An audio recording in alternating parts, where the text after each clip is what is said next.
Is there any shot of them finding the bodies now?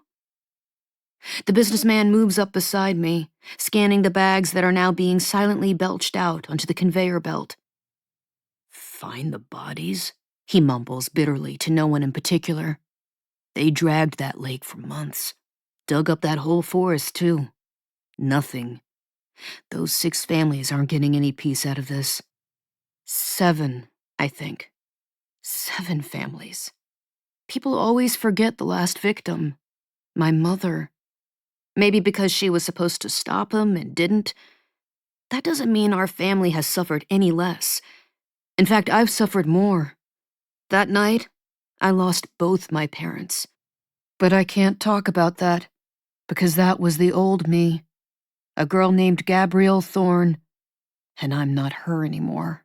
It was so confusing those first few months, adjusting to my new identity. I'd forget my name constantly, even though I was the one who picked it.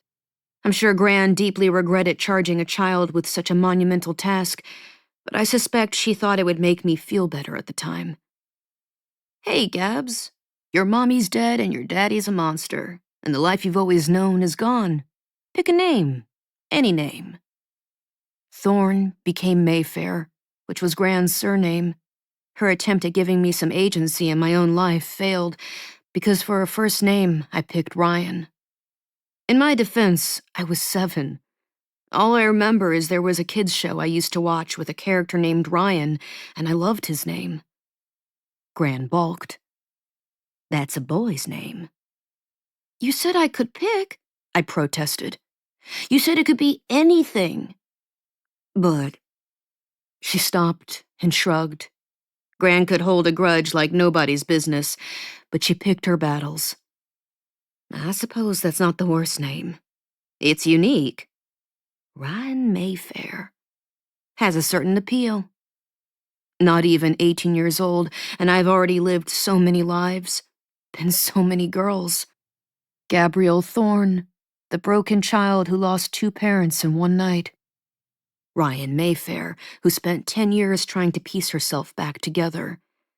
And now Ryan Shipley, the shiny, blank slate girl with no past and absolutely no closet skeletons whatsoever. Or so the story's supposed to go. Next to me, the businessman lunges forward to grab his bag, nudging me slightly and temporarily knocking me off balance. Pardon, he says, putting a hand on my elbow to steady me.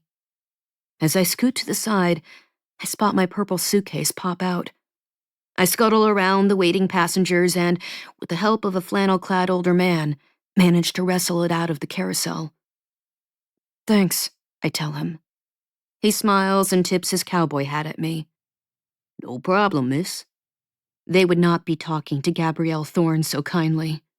No one would. They'd be sure to keep their distance. Around here, the name Thorn is as prickly as it sounds. I pull up the handle on my suitcase and meander toward the sliding doors, since that seems to be where everyone else is going after they're sprung from baggage claim.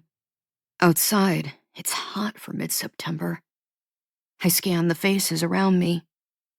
Then I hear my name, from the direction of a battered pickup idling at the curb. In front of it stands a short woman with curly brown hair and white cropped pants that are almost the same shade as her calves. Ryan? Her voice rises an octave. Looking at her big blue eyes and pale skin dotted with freckles, I have the strangest sense of déjà vu. It evaporates as quickly as it hits me, but I've got a scrapbook full of photographs of my mom. This woman is a softer, shorter, older version of her. Aunt Maggie? I ask when I reach her. That's right, she says, as if I've won Final Jeopardy. I recognize her voice from the phone call I had with her shortly after Gran died. That was when I learned I'd be coming to live with the Shipleys.